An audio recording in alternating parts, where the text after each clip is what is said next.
स्वागत पवित्र आत्मा, तू हमारे बीच में सामर्थ से तू भर दे, पूरा कब्जा कर। स्वागत पवित्र आत्मा, तू हमारे बीच में सामर्थ से तू भर दे, पूरा कब्जा कर। तू ही जीवित जल है, जीवन का तू श्रोता, तसल्ली तू देता, पूरा कब्जा कर। स्वागत पवित्र आत्मा, तू हमारे बीच में सामर्थ से तू भर दे, पूरा कब्जा कर। स्वागत पवित्र आत्मा, तू हमारे बीच में शांति से तू भर दे, पूरा कब्जा कर।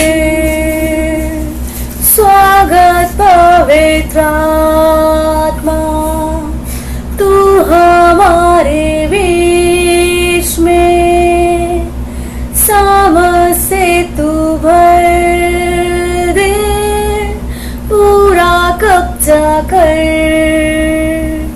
तू ही जीवित जल है, जीवन का तू श्रोता, तसल्ली तू देता, पूरा कब्जा कर। स्वागत पवित्र आत्मा, तू हमारे बीच में सामर्थ से तू भर दे, पूरा कब्जा कर। स्वागत पवित्र आत्मा, तू हमारे बीच में आनंद से तू भर दे, पूरा कब्जा कर। स्वागत पवित्र आत्मा, तू हमारे बीच में वचन से तू भर दे, पूरा कब्जा कर।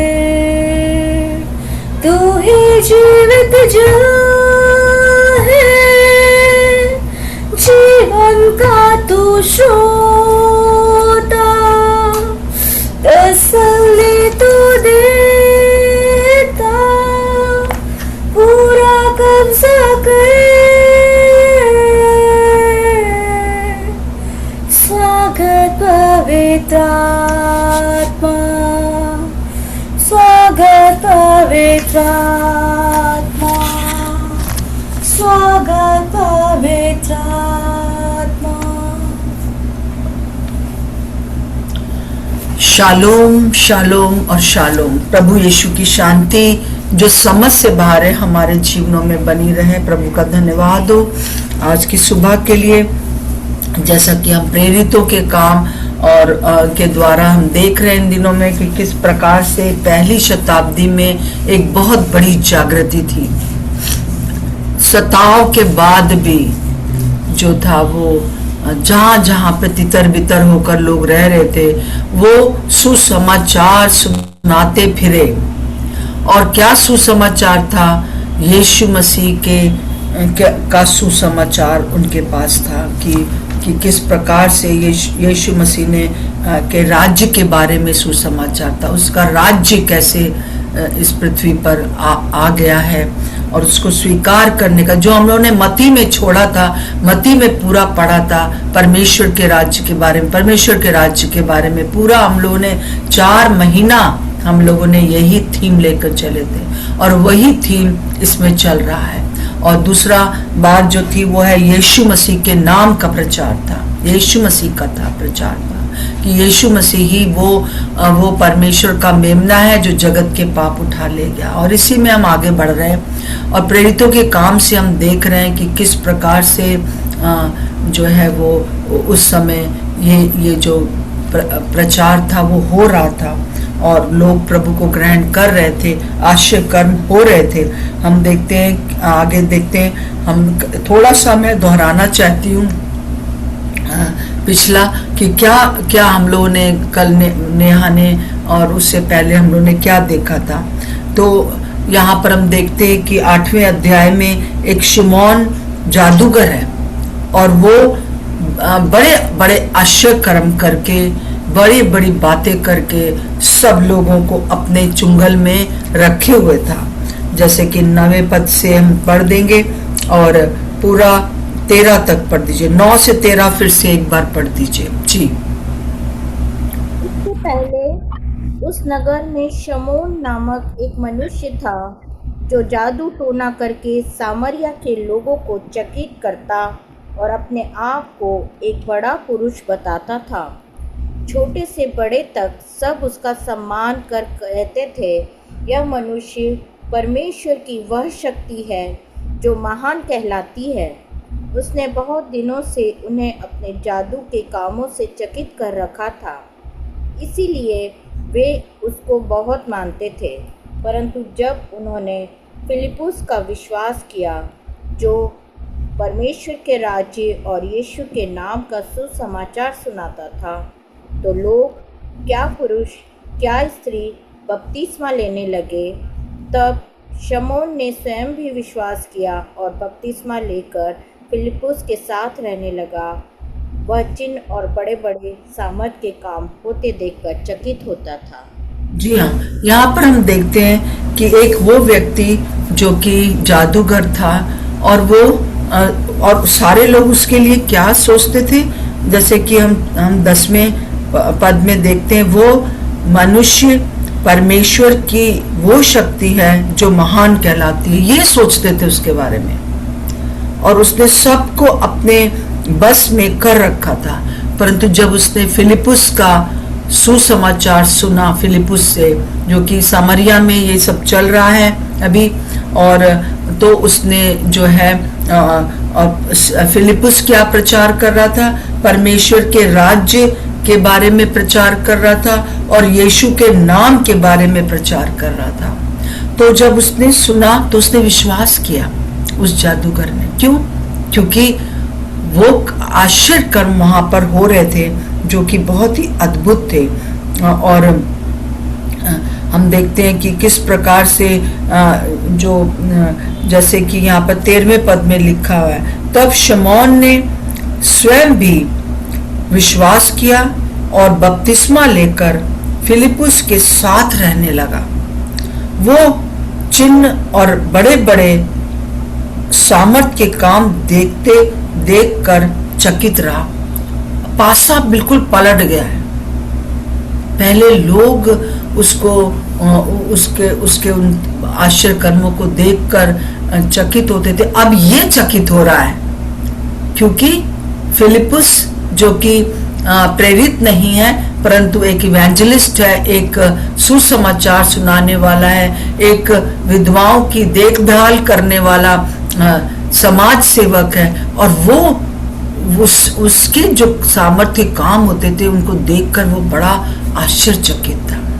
और ये आश्चर्यचकित काम जो है वो केवल एक बार नहीं हुआ है, लगातार हो रहे हैं। जैसा कि हमने पीछे भी देखा था 8 के और 6 पद में देखा था, जो बातें फिलिपुस ने कही उन्हें लोगों ने सुनकर और जो चिन्ह वो दिखाता था उन्हें देखकर एक चित्त होकर मन लगाया, क्योंकि बहुतों में से दुष्ट अशुद्ध आत्माएं बड़े शब्द से चिल्लाती हुई निकल गई और बहुत से लकवे के रोगी और लंगड़े भी अच्छे किए गए और उस नगर में बड़ा आनंद छा गया था। और फिर हम देख रहे हैं कुछ समय के बाद, मतलब ऐसा नहीं है कि बस एक बार हुआ आश्चर्य कर्म और फिर नहीं होगा। कई बार लोग ऐसा सोचते हैं, कई बार हमारे जीवनों में भी ऐसे ही होता है। जब हम प्रभु पास आए तो बड़े बड़े आश्चर्य कर्म हो रहे थे, हम लोग प्रार्थना करते थे और बहुत कुछ होता था, परंतु आज भी वैसे ही लगातार प्रभु का आश्चर्य कर्म होना आवश्यक है। इन दिनों में मैं अपने लिए प्रार्थना कर रही हूँ, आइए आप अपने लिए प्रार्थना करें कि जो कार्य प्रभु के आपके जीवन में जब आप आए थे उस समय होते थे, याद करिए और वो अभी भी हो। मुझे याद है कि शादी से पहले मैं एक जगह है कुल पहाड़ मिशन स्कूल, वहाँ पे पढ़ा रही थी और वहाँ पर मुझे टीबी हो गया, ट्यूबरक्लोसिस हो गया और मुझे घर वापस आना पड़ा और लखनऊ वापस आना पड़ा। और जब मैं घर आई तो मैं हॉस्पिटल गई, मेरी मम्मी लेके गई मुझे और डॉक्टर ने ये बताया कि मुझे टीबी है और उन्होंने पूरा 2 साल का मुझे कहा ये सारी दवाइयाँ खानी है और मम्मी ने खूब ढेर सी दवाइयाँ 1 महीने की मुझे लाके दे दिया और कहा तुम लगातार खाओ। और पर एक ही हफ्ते के बाद जो था, मैं कलीसिया, मुझे उन दिनों में मेरे माता पिता आने देते थे, तो उन दिनों में बेथल चर्च जो हमारे शहर में है, वहाँ मैं आती और वहाँ पर जो था वो उस समय प्रभु भोज लिया जा रहा था और क्योंकि मैंने बपतिस्मा ले लिया था इसलिए मुझे प्रभु भोज दे देते थे। तो प्रभु भोज के समय जो था वो मेरे जो पास्टर थे सर्वानंद लाल, उन्होंने अंकल सर्वानंद लाल, उन्होंने उस बात पर प्रचार किया कि एक अंधा कैसे चंगा हो गया और उन्होंने स्पिरिचुअल अंधेपन के लिए बता रहे थे। पर मेरे मन में बार बार आ रहा था कि जब यीशु मसीह ये यीशु मसीह का लहू है, ये यीशु मसीह का बदन है और वो हमारे अंदर आ जाता है, वो हमारे अंदर रहता है, तो फिर मेरे अंदर ये टीबी की बीमारी कैसे रह सकती है। ये बात मेरे दिमाग में आ रही थी और जैसे ही मैंने वो प्रभु भोज लिया उसी समय मुझे लगा कि कोई चीज ऐसे करके निकल गई मेरे अंदर से और मुझे अंदर से ये विश्वास हो गया कि मैं चंगी हो गई हूँ। और उसके बाद से 1 हफ्ता दवाई खाने के बाद मैंने दवाई नहीं खाई और फिर जब मैंने ना अपनी मम्मी को भी नहीं बताया, तो जब 1 महीने के बाद फिर से सारी जांचें हुई, सब कुछ हुआ, तो जब डॉक्टर ने देखा तो उन्होंने कहा कि इसको तो ट्यूबरक्लोसिस नहीं है, एक भी चिन्ह नहीं दिखाई दे रहा है, सब दवाइयां बंद कर दीजिए नहीं तो ऑपोजिट प्रॉब्लम हो जाएगी। और जब हम घर पे आए तो मैंने अपनी माँ से बताया कि मैंने तो 1 ही हफ्ता दवाई खाई है और बक्से में रख दी थी मैंने, जो हम लोग यहाँ तो पहले बक्से होते थे ना, उसमें डाल दिया था। तो प्रभु का धन्यवाद हो। और मैं आज इन दिनों में और भी बहुत से आश्चर्य कर्म होते थे, बहुत से लोगों के लिए उन दिनों में मैं प्रार्थना करती थी, लोग चंगे होते थे, आज भी होते हैं, परंतु बहुत इक्का दुक्का और बहुत सी बीमारियों से मेरे आसपास लोग हैं। तो मुझे प्रभु ने कहा कि वो आश्चर्य कर्म ना केवल जो है वो 50 इयर्स पहले होते थे, ये 50 इयर्स पहले की बात मैं बता रही हूँ जो मेरे साथ हुआ, परंतु आज भी वही आश्चर्य कर्म होने हैं और वैसे ही होने हैं और भी ज्यादा होने हैं। तो मेरे अपने जीवन में और मेरे द्वारा और लोग के जीवन में, और इसी प्रकार से आपके लिए भी है।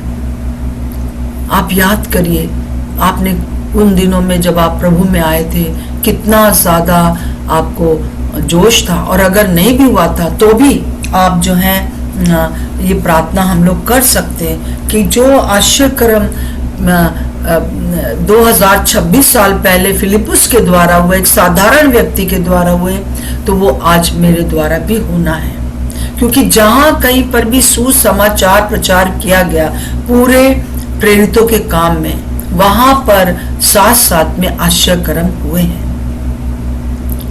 और हमको ये नहीं कहना कि ये प्रभु की इच्छा है कि हम बीमार रहें। प्रभु की इच्छा बिल्कुल नहीं है कि हम बीमार रहें या बहुत सी चीजों में हम जो है परेशान रहें। सो मैं यही कहूंगी कि अब जो था वो पासा पलट गया था।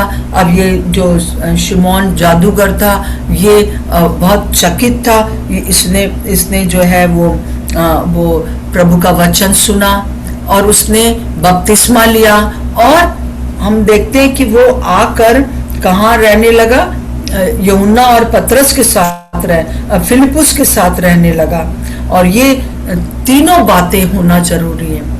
विश्वास करना है, बपतिस्मा लेना है, क्योंकि बपतिस्मा जो है वो एक हमारी गवाही है दूसरों के सामने कि हम प्रभु यीशु मसीह के साथ जो है वो मारे गए हैं और हम अपने लिए कब्र में चले गए। अब हम यीशु मसीह के लिए जीवित हैं, हम यीशु मसीह पर विश्वास करते हैं। तो और फिर उसके बाद जो है तीसरा जो है वो फिलिपुस के साथ रहने लगा। मतलब संगति हमें जो है वो ऐसे लोगों के साथ करनी है जो कि विश्वासी हैं। मैं तो कहूंगी कि न केवल सिर्फ विश्वासी हों, परंतु वो ऐसे लोग हों जो हर समय उत्साह से भरे रहते हैं। ऐसे लोगों की खोज करिए और आप भी ऐसे हो जाइए कि उत्साह से भरे रहे। हर एक बात प्रभु जो कहते हैं उस पर विश्वास करने में आगे बढ़ते जाइए।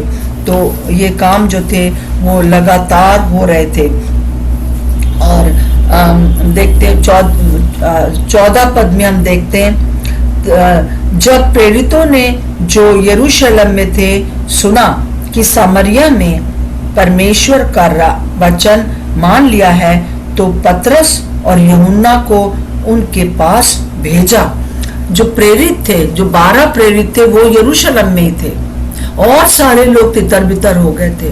पर वहां से ये प्रेरित जो थे वो पूरा सबको कनेक्टेड थे। जहां जहां लोग गए थे सबके साथ उनका जो था वो मतलब उनके साथ संगति थी। पता रहता था उनको कि समरिया में क्या हो रहा है, फलानी जगह क्या हो रहा है। और इस समय जो था वो हम देखते हैं कि जब उन्होंने सुना कि समरिया में काम हो रहा है प्रभु का, तो उन्होंने पतरस और यूहन्ना को भेजा।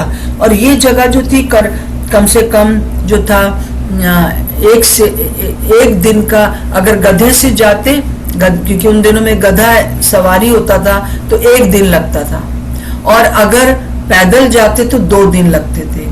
तो हमें नहीं मालूम कैसे भेजा गया होगा, कैसे पता चला होगा इन लोगों पर। उनको पता चला फिलिपुस जहाँ गया है सामरिया में, और वहां पर जो है एक बड़ा काम हो रहा है, और वहां पर इन प्रेरितों को भेजा। ये पतरस और यूहन्ना दोनों यहूदी थे, और सामरिया में जाना यहूदियों के लिए एक ठीक नहीं था व्यवस्था के अनुसार, परंतु वो व्यवस्था उसी समय तक थी जब तक कि यीशु मसीह प्रकट नहीं हुआ था। और अब जो है ना कोई सामरी है, ना कोई यहूदी है, सब बराबर है। और इन लोगों को बड़ी चिंता थी कि वहां पर पूरा गॉस्पेल जाए, पूरा सुसमाचार होना आवश्यक है। और इसलिए पतरस और यूहन्ना जो सबसे मुख्य प्रेरित थे उनको भेजा गया।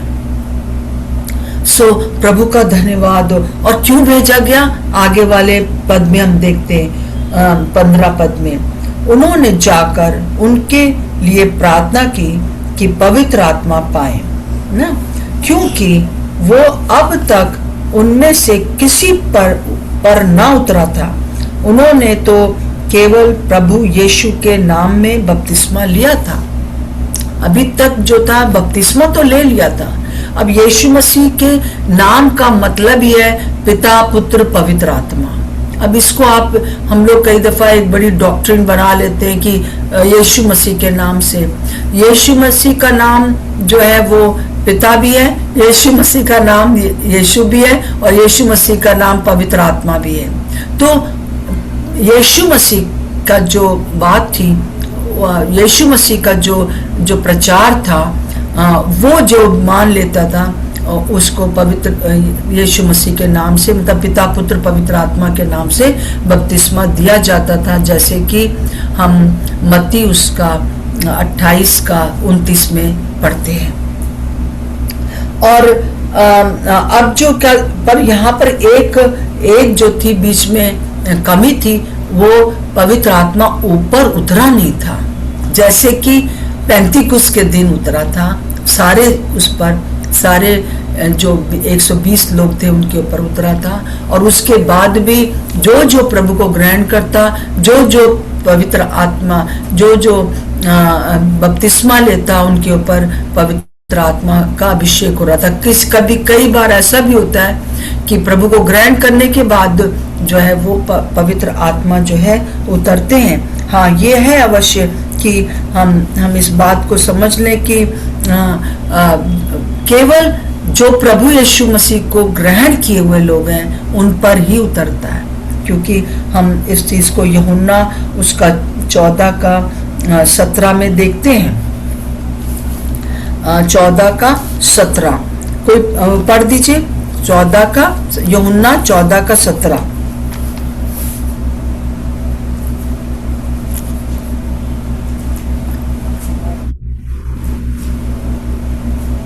अर्थात सत्य का आत्मा जिसे संसार ग्रहण नहीं कर सकता, क्योंकि वह न उसे देखता है और न उसे जानता है। तुम उसे जानते हो क्योंकि वह तुम्हारे साथ रहता है, वह तुम में होगा। जी हाँ, तो जो संसार है वो उसको ग्रहण नहीं कर सकता, होली स्पिरिट को, पवित्र आत्मा को, क्योंकि वो यीशु मसीह को नहीं जानता। जो यीशु मसीह को ग्रहण कर लेता है, जो ये मान लेता है कि यीशु मसीह मेरे लिए दुनिया में आया, मेरे लिए मारा गया, मेरे लिए गाड़ा गया और तीसरे दिन मुर्दों में से जिंदा हो गया, मुझे फिर लेने आएगा, है ना। तो ये जो कोई भी मान लेता है तो वो उस ग्रहण कर लेता है यीशु मसीह को, वही पवित्र आत्मा से परिपूर्ण हो जाता है। तो वो कह रहे हैं, यीशु मसीह स्वयं कह रहे हैं, सत्य का आत्मा, मतलब अब मैं जा रहा हूं, परंतु मैं पवित्र आत्मा के रूप में मैं सत्य हूं, और सत्य का आत्मा जो है वो आएगा, और वो उसको संसार ग्रहण नहीं कर सकता, पर तुम उसको जानते हो क्योंकि तुमने प्रभु को ग्रहण कर लिया है। यहाँ पर बहुत 3 बातें हम देखते हैं पूरे उसमें, अगर हम देखें तो यहाँ पर है तुम्हारे साथ, है ना, तुम्हारे साथ है और तुम में होगा। सब बोलिए, तुम्हारे साथ है, तुम में होगा। तो जब हम ये इस बात को कहते हैं कि प्रभु तुम्हारे साथ है, मतलब क्रिसमस का जो संदेश है वो ये इमैनुअल, प्रभु हमारे साथ है। ये हम जब प्रभु को ग्रहण कर लेते हैं, जब सबके मतलब प्रभु हमारे साथ है। और दूसरा विथ यू, और फिर उसके बाद तुम्हारे अंदर, इन यू, तुम्हारे अंदर होगा।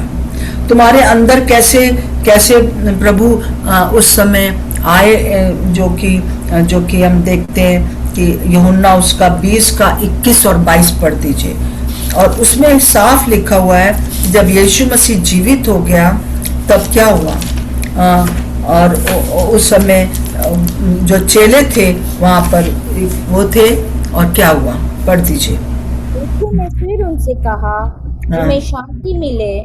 जैसे पिता ने मुझे भेजा है, वैसे ही मैं भी तुम्हें भेजता हूँ। यह कहकर उसने उन पर फूंका और उनसे कहा, पवित्र आत्मा लो। जी हाँ, तो यहाँ पर बहुत क्लियर लिखा है कि प्रभु यीशु मसीह जब जिंदा हो गए तो वो उन चेलों के पास गए और वो उनसे कहा कि जैसे पिता ने मुझे भेजा है, मतलब मेरे यीशु मसीह के ऊपर पवित्र आत्मा का अभिषेक था। पवित्र आत्मा के द्वारा वो, क्योंकि पिता पुत्र पवित्र आत्मा तीनों एक हैं, तो उस समय जैसे पिता ने मुझे भेजा, अब मैं तुम्हें भेजता हूँ। मतलब तुम जो हो, तुम्हारे अंदर वो अभिषेक पवित्र आत्मा का तुम लो। और उसने उसके बाद उसको उनके ऊपर फूका। ये क्या था? वहां पर कोई प्रगटीकरण नहीं हो रहा है, वहां पर कोई अन्य भाषा नहीं हो रही है, वहां पर कुछ भी भविष्यवाणी नहीं हो रही है। परंतु उस समय क्या हुआ? उस समय उन लोगों ने प्रभु यीशु को ग्रहण किया। जैसे जब हम देखते उत्पत्ति उसका 2:7 में देखते हैं कि जब आदम को प्रभु ने मिट्टी से बना दिया और उसमें अपना प्राण को फूका, तो पवित्र आत्मा उस समय वो पवित्र आत्मा जो थी वो पूरी तरह से जो था वो पिता पुत्र पवित्र आत्मा के रूप में उसके अंदर बहने लगे। वो जीवित प्राणी बन गया। परंतु उसने पाप किया और वो पवित्र आत्मा जो थी वो वहां से नहीं थी आदम और हवा में। परंतु अब दूसरे आदम जब पैदा हुआ तो उसने क्या किया? वो पवित्र आत्मा से परिपूर्ण हुआ और पवित्र आत्मा के द्वारा हुआ। और जब वो मर के जिंदा हुआ तो वही आत्मा उसने जो है फिर से अपने चेलों पर फूका और उन लोगों ने उसको ग्रहण किया। और हम देखते हैं कि बहुत अद्भुत रीति से फिर से उनके अंदर जो, जैसे कि दाऊद कहता है, वो मेरे जी में जी ले आता है। तो दाऊद जो है उसकी सारी जो है बहुत सी भविष्यवाणियां हैं यीशु मसीह के बारे में। यीशु मसीह दाऊद के अंदर जी में जी ले आता है। आने वाले दिनों में वो कह रहा है कि हमारे अंदर जी में जी आ जाएगा फिर से। उस समय क्या था? थोड़ी देर के लिए पवित्र आत्मा आते थे परंतु फिर वहां ठहरते नहीं थे। पर अब जो है वो जी में जी आ जाएगा, मेरे जी में जी। और यहाँ पर हम देखते हैं उसने उनको अंदर से जीवित कर दिया। और फिर उसके बाद जब प्रभु यीशु मसीह हम देखते हैं कि तो पहली बात जो है वो क्रिसमस के समय हम कहते हैं कि इमैनुअल, परमेश्वर हमारे साथ है। हम विश्वास करते हैं कि यीशु मसीह के रूप में पिता पुत्र पवित्र आत्मा मनुष्यों के साथ आ गए। और फिर हम देखते हैं यीशु मसीह के जीवित होने के बाद जो है उन लोगों के अंदर आ गए। और उस समय कुछ भी प्रगटीकरण नहीं हुआ, परंतु पेंतीकुस के दिन जो था तीसरा जो है ऊपर आ गए, ऊपर उतरे, है ना। बहुत ही क्लियरली हम देखते हैं यहाँ पर प्रेरितों के पहले अध्याय में, प्रेरितों के काम के पहले अध्याय में हम देखते हैं 4 और 5 में जैसे लिखा है, और उसने मिलकर, यीशु मसीह ने मिलकर चेलों से क्या कहा कि तुम यरूशलेम को ना छोड़ो, परंतु पिता की उस प्रतिज्ञा के पूरे होने की बाट जोते रहो जिसकी चर्चा तुम मुझसे सुन चुके हो। तो यहाँ पर क्या, क्योंकि यूहन्ना ने तो पानी में बपतिस्मा दिया, परंतु थोड़े दिनों के बाद तुम पवित्र आत्मा से बपतिस्मा पाओगे। ये प्रतिज्ञा है। यीशु मसीह ने ये नहीं कहा अब मैंने तुम्हारे पर फूंक दिया अब तुम जाओ, नहीं।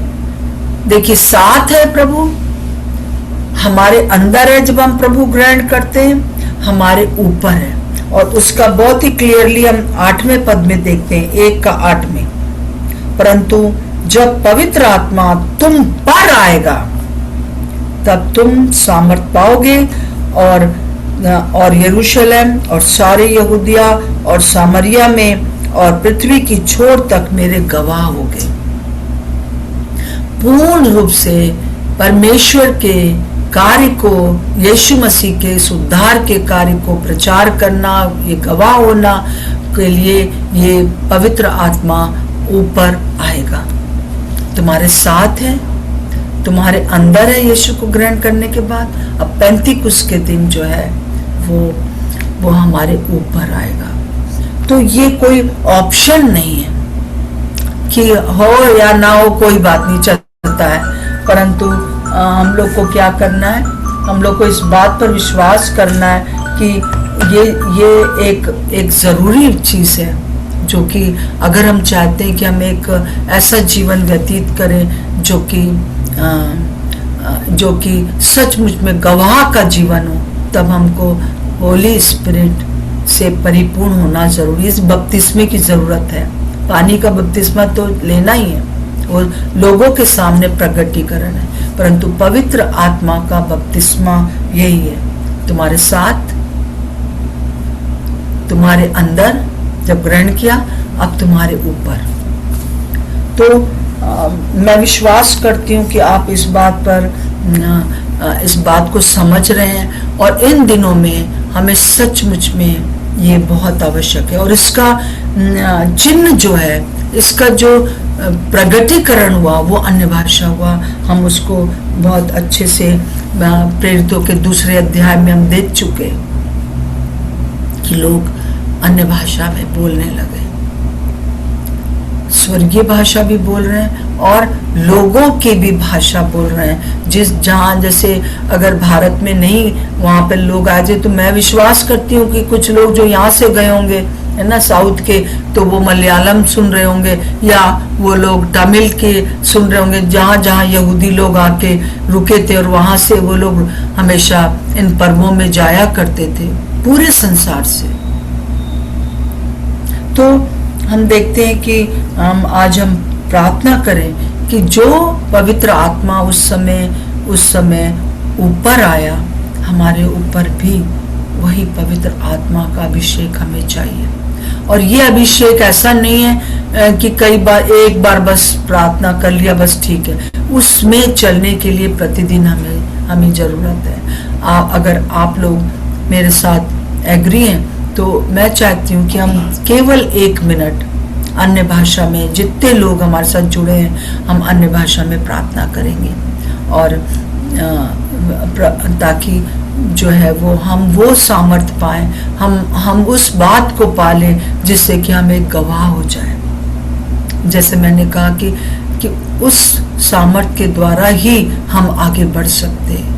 हम यीशु मसीह के प्रचार भी करेंगे, उसके नाम का, उसके राज्य का, और साथ साथ में आश्चर्य कर्म भी होना आवश्यक है। और वो बिना पवित्र आत्मा ऊपर आए नहीं हो सकता। अगर आज तक आप इस अन्य भाषा को नहीं बोल पाते तो अब ना टालिए। मैं ये नहीं कह रही हूँ कि आप पीछे पड़ जाओ, आप परेशान हो जाओ, मुझे नहीं मिल रहा, मुझे नहीं मिल रहा, मुझे नहीं मिल रहा। जस्ट रिलैक्स, और पर अंदर से इस चीज के लिए प्रार्थना करिए। आइए हम लोग प्रार्थना करेंगे।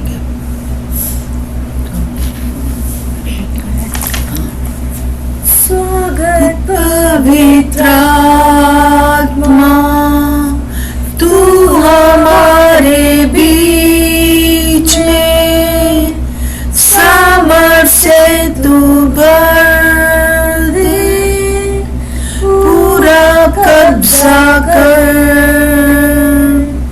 स्वागत पवित्र आत्मा, तू हमारे बीच में, सामर्थ से तू भर दे, पूरा कब्जा कर।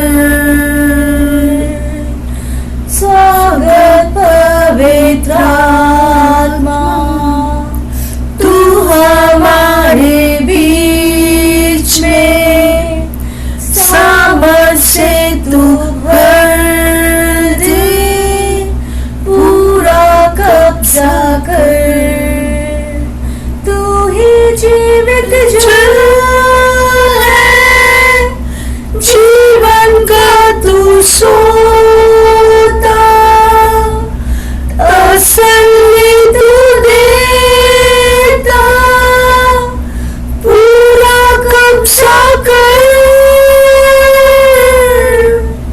स्वागत पवित्र आत्मा, तू हमारे बीच में, सामर्थ से तू भर दे, पूरा कब्जा कर। हालेलुया। शंदा खीरा नामा हालेलुया, शक्खरी कलाबा हालेलुया, तुम शंदाकारी नमा हालेलुया, शंदारी नमा महातोरी लबा। 1 मिनट के लिए हम लोग अन्य भाषा में जो बोल सकते हैं आप बोलिए, मुंह खोलिए बोलिए, और जो नहीं बोल सकते वो स्तुति प्रशंसा करिए प्रभु की। रीना मा शक्कारी का लाबा हालेलुया, शंदाकारा लाबा हालेलुया, आपके रबाती खरा का नामा हालेलुया, शंदारी नमा महातोरी लबा, ती खरा काला बाबा खरी काला बा हालेलुया।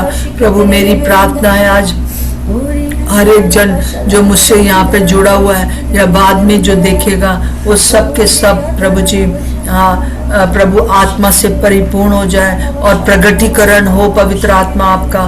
रीबा ना रबा रबा शक्कारी काला बाबा हारा लाबा हालेलुया, शक्कारी काला बा हालेलुया, शंदा काकारी ला बाबा कारी काला बा हालेलुया, शंदा काकारी ला बा हालेलुया, रीना मांदा कोरा ला बाबा कारी का नमांदा कोरा ला बा हालेलुया, शक्कारी काला बा बारी नमांदा खोरा लबा सत्ता रोला बा बारी नमांदा खोरा लबा, ओ री खंबरा नमा शक्कारी काला बा द कोरा लबा, हिंदोरी नमा शंदा खारा लबा हालेलुया, शंदा खारी लबा द खोरी नमा हालेलुया, हिंदा काकारी लाबा हालेलुया, शक्कारी का लाबा हालेलुया। धन्यवाद प्रभु, धन्यवाद प्रभु, एक अद्भुत रीति से हमारे बीच में काम करने के लिए धन्यवाद हो प्रभु। हम आपसे यही प्रार्थना करते हैं और ज्यादा हम आपके भरते चले जाएं, और न केवल एक दिन परंतु हर रोज हम पवित्र आत्मा आपकी भरपूरी चाहते हैं। ओ रबाना शक्कारी कलाबा, हर एक के जीवन में आप अद्भुत कार्य करें। हाँ प्रभु, आप हमारे साथ हैं, आप हमारे अंदर हैं, हम आपको धन्यवाद देते हैं। और अब आप हमारे ऊपर भी हैं और आप हमारे ऊपर उतर चुके हैं प्रभु। जैसे पवित्र आत्मा कबूतर की नाई यीशु मसीह पर उतरा और उसको भी ये प्रगटीकरण का जरूरत हुआ। हाँ, वो अन्य भाषा आपने नहीं बोला क्योंकि आपको जरूरत नहीं थी कि आपके जुबान को छुआ जाता, क्योंकि आप ऑलरेडी पवित्र थे। कई जो भी हमारे अंदर बहुत सी ऐसे संदेह हैं, सारे संदेह यीशु के नाम से दूर हो जाएं। और प्रभु, हम इस पूरे दिनों में आपके उस पवित्र आत्मा का अभिषेक पा सकें जो पेंतिकुस के दिन उस समय 120 लोगों पर उतरा और एक बड़ा काम हुआ। प्रभु, आज हम आपसे यही चाहते हैं कि हर कलीसिया में प्रभु जी ऐसे लोग खड़े हो जाए जो इस बारे में प्रचार कर सके। यीशु मसीह के नाम से मांगते हैं, आमीन और आमीन। यदि आप लोग को किसी भी प्रकार से कोई भी डाउट है, संदेह है, तो कृपया आप मुझे फोन कर सकते हैं, मुझे वॉइस मैसेज भेज सकते हैं। वो वॉइस मैसेज या वो आप जो भेजेंगे लिखा हुआ, वो कोई दूसरा नहीं पढ़ सकता। उस ग्रुप में ऐसा है सिर्फ मैं पढ़ सकती हूँ और कोई नहीं पढ़ सकता। कई बार लोग इसलिए नहीं डालते हैं कि सारे लोग पढ़ लेंगे कि मैं क्या कह रही हूँ, परंतु ऐसा नहीं है, मैं ही बस पढ़ सकती हूँ और दूसरा कोई नहीं देख सकता। सो आप लोग फ्रीली होकर मुझसे प्रश्न कर सकते, पूछ सकते। मैं प्रभु को धन्यवाद देती हूँ कि मैं इसलिए यहाँ पर हूँ ताकि ये आपके सारे डाउट्स को दूर कर सके, आगे हम लोग बढ़ सकें और पूरा जो प्रेरितों के काम में हुआ वो यहाँ से और भी ज्यादा आगे हम बढ़ सके। सो सबको जय मसीह की। प्रभु आप लोग के साथ है। प्रभु का धन्यवाद हो। जय मसीह की मम्मा, जय मसीह की, जय मसीह की। प्रभु आप जय मसीह की। प्रभु आपकी सहायता करे जो मैं बताती हूँ उसको समझने के लिए। ओके, जय मसीह दीदी। जय मसीह की, जय मसीह की बहन, जय मसीह की। सबको जय मसीह की। शालोम, शालोम और शालोम।